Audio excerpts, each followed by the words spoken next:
Hello दोस्तों, स्वागत है आप सभी का। प्रयास करूंगा कि जो वो वॉइस में प्रॉब्लम आ रही थी उसको कुछ हद तक रोक सकूं। देखिए, अभी तक हम लोगों ने जो डिस्कस किया वो ये कि कुंडली के अंदर के दो मोस्ट इम्पॉर्टेंट प्लैनेट, एक आत्मा, हमारा विल पावर सूर्य, और दूसरा हमारे इमोशंस, हमारी फीलिंग्स चंद्रमा की प्लेसमेंट कुंडली के अंदर अलग अलग भावों के साथ क्या रिश्ता रखती है। अब सबसे इम्पॉर्टेंट चीज़ होती है वो होती है योग को निकालना, कि आखिरकार आपका जन्म किस योग में हुआ है। योग है क्या? बेसिकली योग है सूर्य के भोगांश और चंद्रमा के भोगांश। भोगांश का मतलब है हम फिक्स करते हैं 0 डिग्री एरीज, वहाँ से आपका सूर्य कहाँ पहुँचा है और आपका चंद्रमा उस पोजीशन से कहाँ पहुँचा है। इतना जो पीरियड इन लोगों ने बिता दिया उसे कहते हैं भोगांश। इन भोगांश को जोड़कर, योग करके, ऐड करके हम एक पर्टिकुलर नक्षत्र पोजीशन तक पहुंचते हैं। इसीलिए हमारे पास कुल मिला के 27 नक्षत्र होते हैं और 27 नक्षत्रों के अंदर भी कुछ स्पेसिफिक पॉइंट्स होते हैं। उन स्पेसिफिक पॉइंट्स को कैलकुलेट करते हुए चीज़ें निकाली जाती हैं। वो होती हैं आपकी योग पॉइंट। योग पॉइंट एक ऐसा पॉइंट है कुंडली में, जब उस पर्टिकुलर जगह से कोई ग्रह गोचर कर रहा हो तो उनके फल देने की क्षमता और भी ज़्यादा बढ़ जाया करती है। तो एक कुंडली लेते हैं, कुंडली के अंदर पहले थोड़ा सा कैलकुलेशंस आपको बताते हैं, उसके बाद आगे की चीज़ों को अपन डिस्कस करेंगे। मान लीजिए ये एक कुंडली है, सूर्य जो है वो 9 नंबर की राशि में अष्टम भाव में बैठे हैं। अप्रॉक्सीमेट करने के लिए मैंने कर दिया कि 6 डिग्री के बैठे हैं, और चंद्रमा जो है वो मान लीजिए 3 डिग्री के बैठे हुए हैं। तो हमें करना ये है कि हमें कुछ सर्टेन कैलकुलेशंस करनी है। कैलकुलेशन समझनी है तो आप देख लीजिए किस तरह से करते हैं। चंद्रमा को देखें तो वो कितनी राशि पार कर चुके हैं? 4 राशियां पार कर चुके हैं। एक राशि होती है 30 डिग्री की, इसीलिए अगर 4 राशि पार हुई है तो कुल मिला के इतना डिग्री तो क्रॉस कर चुके हैं, और इसके बाद है 3 डिग्री और। तो ये कंडीशन बनेगी चंद्रमा के लिए। ये कुल टोटल हो जाएगा 120 + 3 इज 123 डिग्री। इसी तरीके से सूर्य के लिए देखें, 8 राशि, तो मैंने यहाँ लिख दूंगा 8 राशि के लिए 8, और एक राशि होती है 30 डिग्री की, एडिशनल चल चुके हैं 6 डिग्री और। इसको करेंगे तो 240 + 6, यानी कि सन जो चल चुके हैं वो हो चुके हैं अपने पास 246 डिग्रीज चल चुके हैं। अब इस पूरे फैक्टर को मुझे डिवाइड करना है। डिवाइड कैसे करेंगे, अब ये सवाल उठता है। देखिए, हमें नक्षत्र को निकालना है, और नक्षत्र जो होता है उसका स्पैन कितना है? नक्षत्र का स्पैन होता है 13 डिग्री 20 मिनट। अब या तो मैं पूरे के पूरे को मिनट्स में कैलकुलेट कर दूं, या फिर 13 डिग्री 20 मिनट के हिसाब से कैलकुलेशन करूं। ईजी होगा कि अगर मैं पूरे के पूरे को मिनट्स में कर दूं। यानी कि हम नक्षत्र के अंदर के हिस्से को तोड़ के किसी पॉइंट पोजीशन पर आना चाहते हैं। अब इसकी कैलकुलेशन कैसे है? 60 मिनट का, 60 मिनट की 1 डिग्री होती है। तो इस हिसाब से अगर हम कैलकुलेशन लगाएंगे तो 13 × 60, और बाकी बचे हुए हैं 20 मिनट्स। इसको आप जब टोटल करेंगे तो 780 + 20 मिनट्स जो होगा, 780 + 20 मिनट्स, ये बन जाएगा, ये फिगर बराबर हो जाएगा आपके 800 मिनट्स के, 800 मिनट्स। ठीक है। जो नक्षत्र हम देख रहे हैं 13 डिग्री 20 मिनट का, वो अपने आप में एक स्पैन है 800 मिनट्स का। अब ये 800 मिनट जो है आप आज की घड़ियों के मिनट से मत जोड़ लीजिएगा, ये बिल्कुल अलग कैलकुलेशन है। क्योंकि एक्चुअल में इसको मिनट्स कहने के बजाय अगर उस टर्मिनोलॉजी में बात करें तो ये कला और विकला में बात हो रही है। ठीक है, इसीलिए ये सिचुएशन इस तरीके से बनेगी। 800 मिनट्स के बराबर है ये कैलकुलेशन। तो अब इनका योग करना है, ऐड करना है, एडिशन करना है। इन दोनों को ऐड करेंगे मान लीजिए, तो टोटल आपके पास कितना आएगा, इसका टोटल हो रहेगा 369 डिग्री। इसका टोटल कर दीजिए तो ये हो जाएगा 369 डिग्री। अब इसको इससे डिवाइड करें तो आपको कोई एक कैलकुलेटेड वैल्यू मिलेगी। मान लीजिए कि मैं इसको 800 से डिवाइड करने जाता हूँ तो ये वैल्यू 0 पॉइंट समथिंग हो जाएगी, 0 पॉइंट समथिंग। तो हमारे लिए जो पहला फैक्टर आ रहा है ना, 0 आ रहा है, क्योंकि देखिए ये छोटी संख्या है, ये बड़ी संख्या है। 0 पॉइंट समथिंग, 0 के बाद आगे बढ़ चुकी है बात। इसका मतलब है कि यहाँ पे 0 कुछ नहीं होगा, यहाँ पे फर्स्ट योग बनेगा, पहला। 0 तो खत्म हो चुका, पॉइंट के बाद हम आगे बढ़ जाएंगे जैसे ही, तो हमारे को जो योग मिलेगा वो पहला योग मिलेगा। योग की एक सीक्वेंस है, ये विषकुंभ से शुरू होता है। तो कहीं ना कहीं जब ये कैलकुलेशन लगेगी तो यहाँ पे निकल के आ जाएगा विषकुंभ योग। ठीक है, 27 योगों की एक कंप्लीट लिस्ट है। ज़रूरत पड़ेगी तो मैं फ्यूचर में आप उसके साथ वो लिस्ट शेयर कर दूंगा, वो इजीली अवेलेबल है, आप गूगल्स पे कहीं पे भी इन चीज़ों को कैच कर लोगे। मेन चीज़ क्या है, इस कैलकुलेशन ने आपको एक योग बता दिया। उस पर्टिकुलर योग का अपने कुछ मायने होंगे, अपने कुछ मतलब होंगे, उन योग के साथ आपकी ज़िंदगियों को चलना है। ठीक है, जैसे कि मैंने अभी कैलकुलेट कर दिया, मैंने बोला कि पहला योग आ रहा है, पहला योग होता है वो होता है विषकंभ का। इसका मतलब है जहर का प्याला पीते हुए भी इंसान को अपने लिए तरक्की के द्वार खोलने होंगे। ठीक है, तो कुल मिला के 27 योग होते हैं। ठीक, अब आप लोग इंडिविजुअल बड़े बड़े लोगों की कुंडलियों को खोलेंगे, वहाँ पर आप जाके ये चेक करेंगे कि उनका जन्म किन किन योग में हुआ है। इससे क्या पता चलेगा आपको, जैसे मैंने अभी बता दिया ये मेरी कुंडली है, ठीक है, ये मेरी कुंडली की प्लेसमेंट पोजीशन है। मैंने इन डिग्रियों को थोड़ा सा बढ़ा के ऑलमोस्ट अप्रॉक्सीमेट करने की कोशिश कर दी। अब अगर मैं कह रहा हूँ कि मेरा जन्म हुआ है विषकुंभ योग में,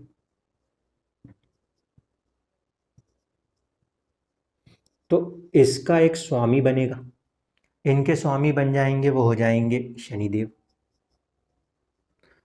इसका मतलब ये हुआ कि इस पर्टिकुलर कुंडली में जो सबसे इम्पॉर्टेंट प्लैनेट है, जो अपने रिजल्ट्स को करने की कोशिश करेंगे, वो हो जाएंगे सैटर्न, शनि।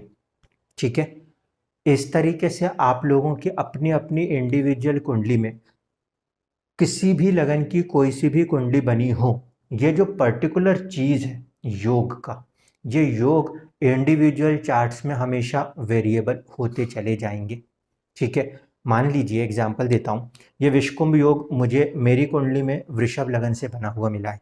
यही विषकुंभ योग आपको अमिताभ बच्चन जी की कुंडली में भी मिल जाएगा, उनका जहाँ तक है 11 नंबर से लगन बनता है।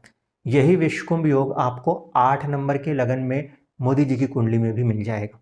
तो योग जो है वो योग इम्पॉर्टेंट है, क्योंकि योग डिसाइड करेगा कि किस पर्टिकुलर प्लैनेट को, किस पर्टिकुलर प्लैनेट को उस कुंडली में एक पूरा स्पेशल पोटेंशियल दे दिया गया है।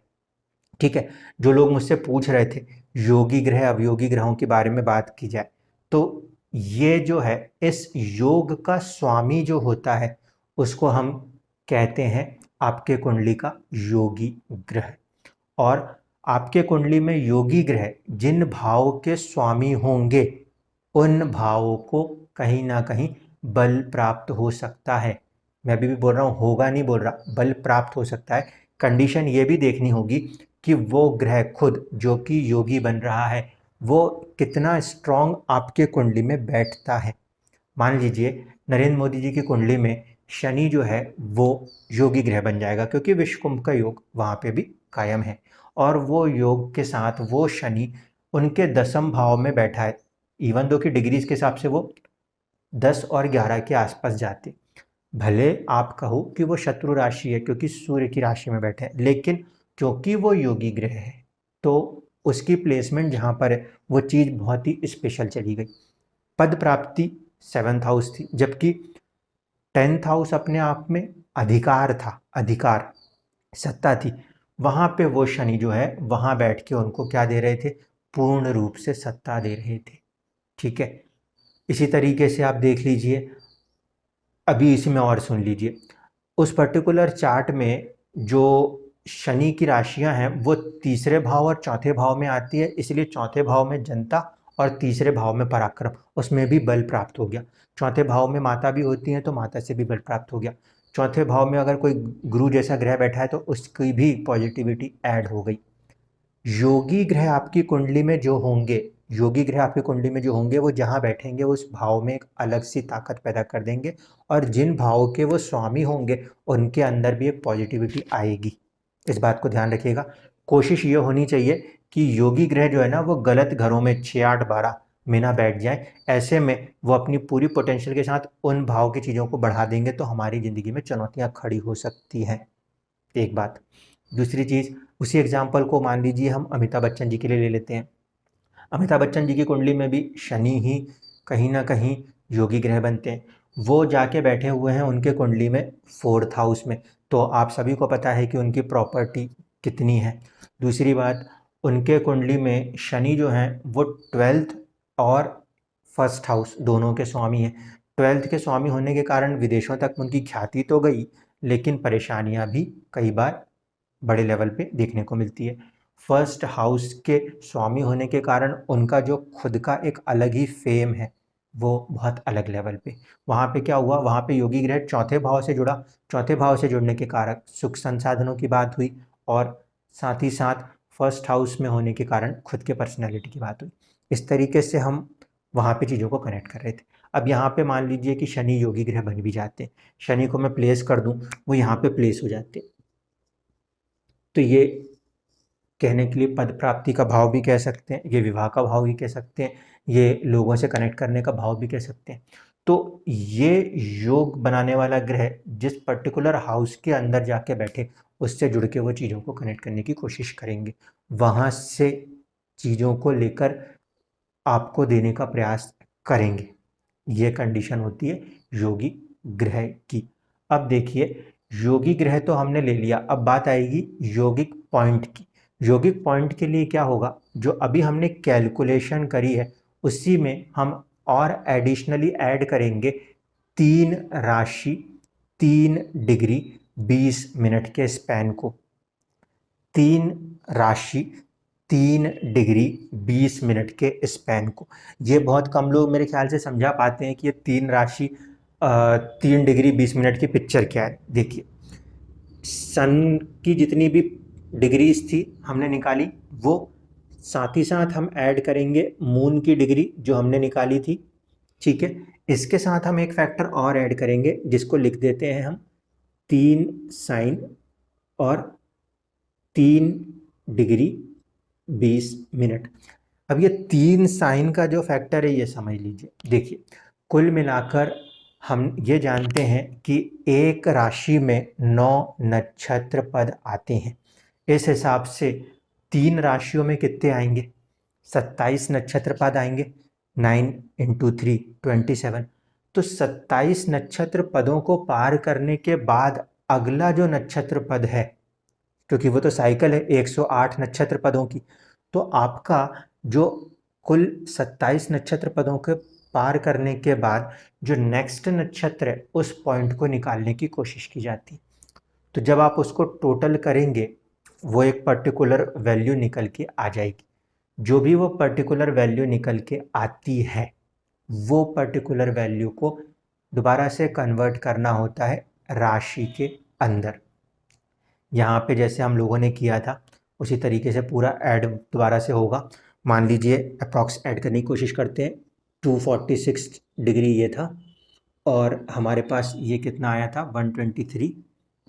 123 डिग्री, और इसके बाद 3 साइन इसको लिख सकते हैं 90, और 3 डिग्री 20 मिनट को लिख सकते हैं 93 डिग्री 20 मिनट्स।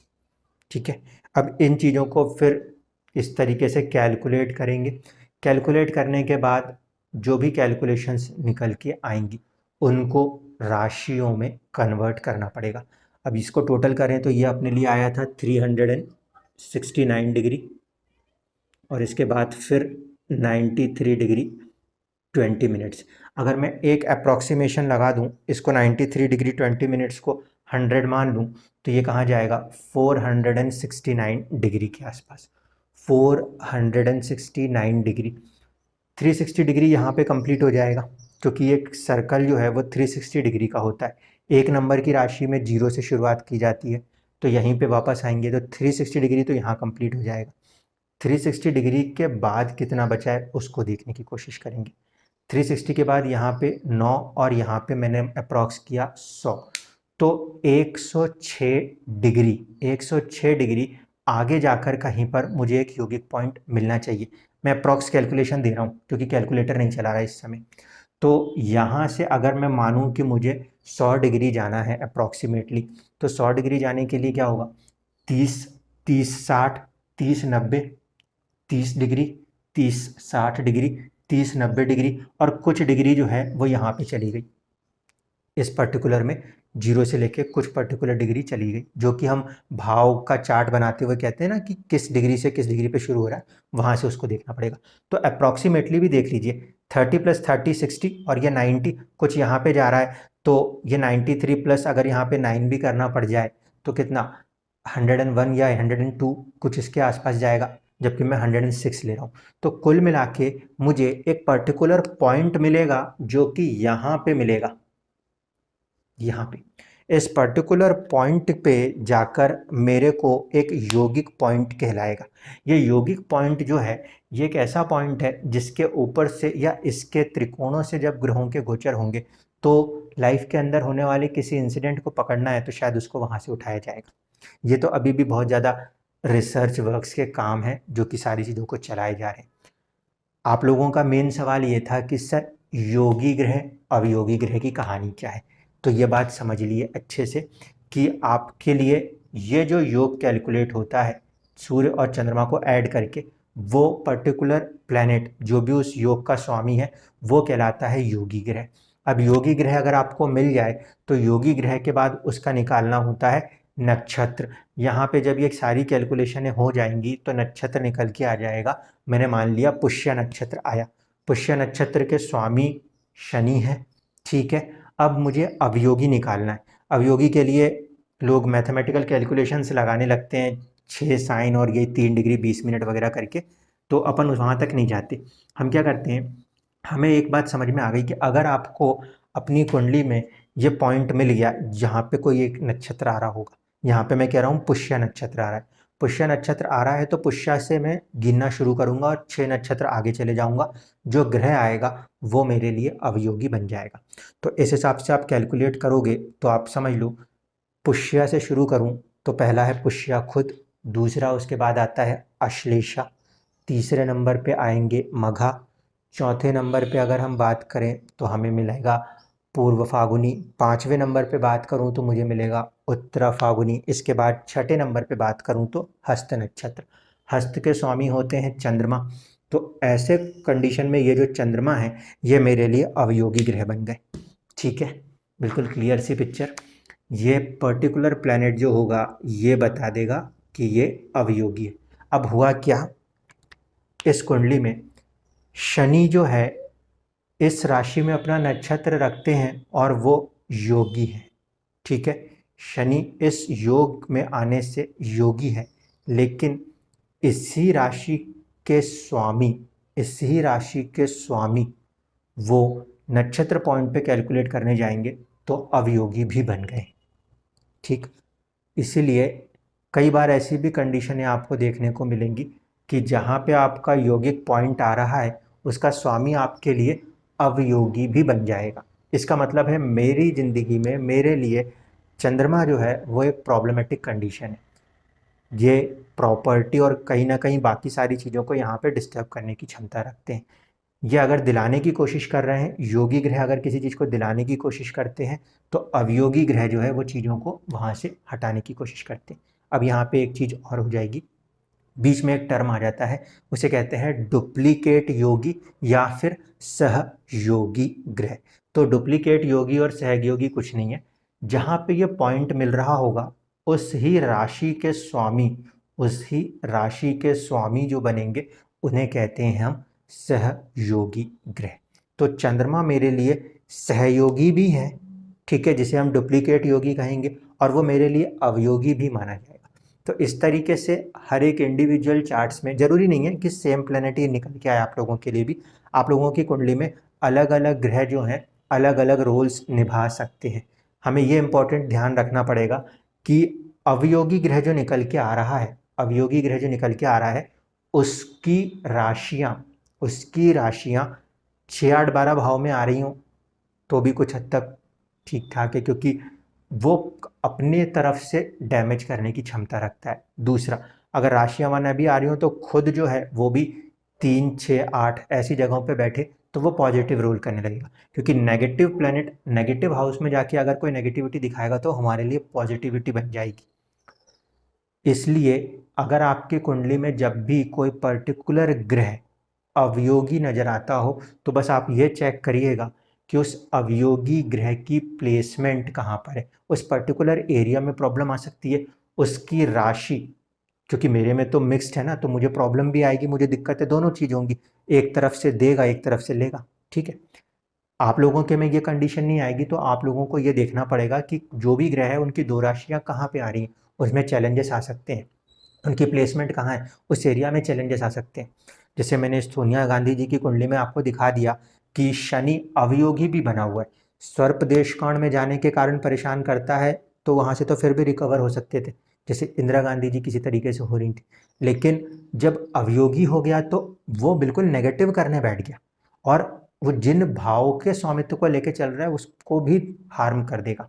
इसीलिए आपको उन चीज़ों को ध्यान रखना पड़ता है। प्रिडिक्शन में हम सोचते हैं कि वो भाव जो है उससे तो अच्छे रिजल्ट्स मिलेंगे, लेकिन वो अवयोगी के हवाले जाने के कारण कई बार रिजल्ट्स में कमियां देखने को मिलती हैं।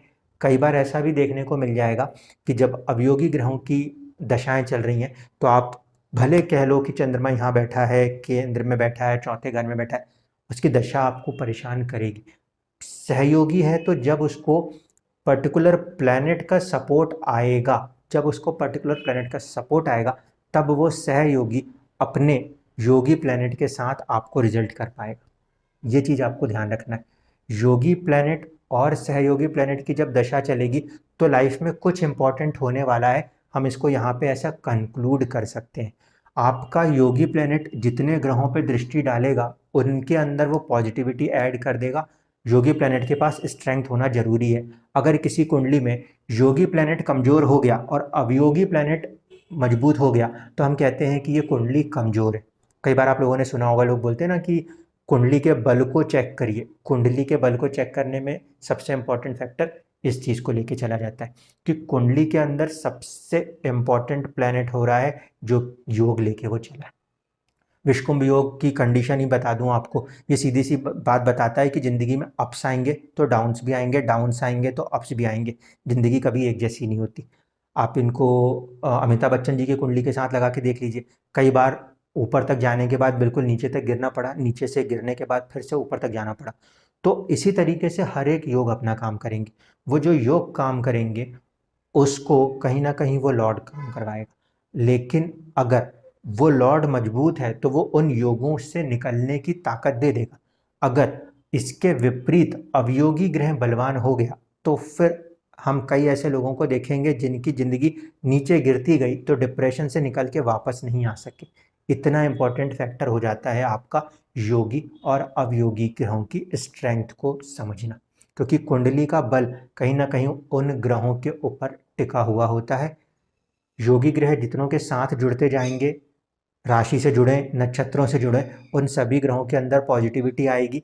जितने भी ग्रह आपके अवयोगी ग्रहों से नक्षत्र या राशि के तौर पे जुड़ेंगे उन सभी ग्रहों के साथ आपको अपनी ज़िंदगी में चुनौती भी देखने को मिलेगी।